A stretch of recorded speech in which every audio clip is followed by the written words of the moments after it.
పరిశుద్ధాత్మ దేవుని సన్నిధి ఈ దినమంతయు మనందరినీ నడిపించునుగాక. దేవునికి మహిమ కలుగునుగాక. ఆమేన్. ఈ దినము దేవుని యొక్క వాగ్దానము ధ్యానం చేసుకుందాము.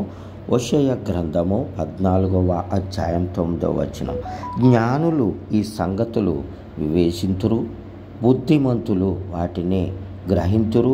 ఎలయనగా యెహోవా మార్గములు చక్కనివి, నీతిమంతులు దాన్ని అనుసరించి నడుచుకొందురు. కానీ తిరుగుబాటు చేయువారి దారికి అది అడ్డము గనుక వారు త్రొట్టిల్లెదరు. చూడండి, జ్ఞానులు ఈ సంగతులు వివేచింతురు. జ్ఞానులు, జ్ఞానము గలవారు, జ్ఞానము గల స్త్రీ తన ఇల్లు కట్టుకుంటుంది.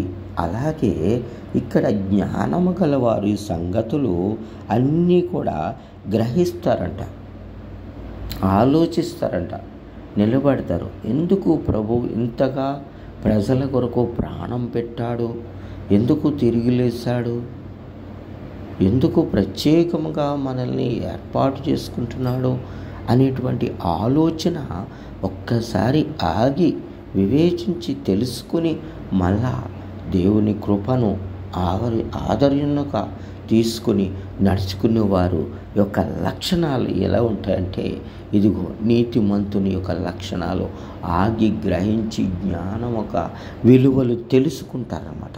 తెలుసుకుని దాని ప్రకారము నడుచుకుంటారు. ఏమంటారు? బుద్ధిమంతులు.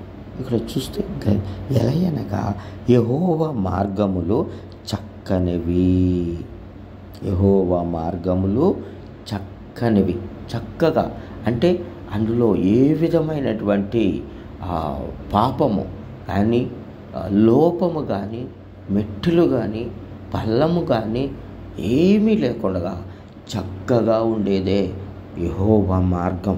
ఆ మార్గాన్ని అనుసరించేవారు కొందరే, కానీ అందరూ అనుసరించలేరు. కాబట్టి జాగ్రత్తగా అనుసరించేవారు నీతిమంతులు.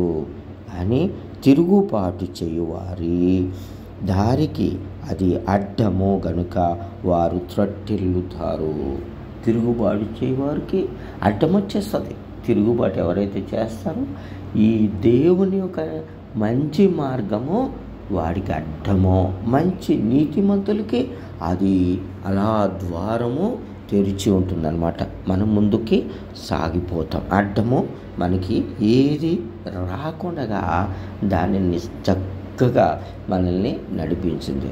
ఎప్పుడు నీతిగా ఉన్నటువంటి వారికి, యథార్థవంతులకి, పరిశుద్ధులకి, దేవుని యందు భయముతో ఉన్నటువంటి వారికి, దేవుని యొక్క మార్గములో చక్కగా వెదిగేటువంటి వారికి, విని దాని ప్రకారం నడుచుకునే వారికి దేవుని కృప ఎప్పుడు వారికి తోడే ఉంటుంది. దేవుడు వారికి ఎప్పుడు కావాలా ఉంటాడు. వాడిని చక్కనైనటువంటి మార్గం నడిపిస్తాడు.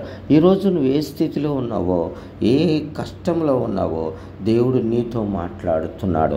ఏ శ్రమ అయినా సరే నీవు దేవుని మీద ఆధారపడు, దేవుని మహత్కార్యాన్ని చూస్తావని దేవుడు సెలవిస్తున్నాడు. కాబట్టి చక్కని యొక్క మార్గాన్ని ఎప్పుడు విడవక సరైనటువంటి జ్ఞానమైన మార్గాన్ని వెతికి నడుచుకోమని ప్రభు నీతో నాతో మాట్లాడుతున్నాడు. దేవునికి మహిమ, ఘనత, ప్రభావములు కలుగునుగాక.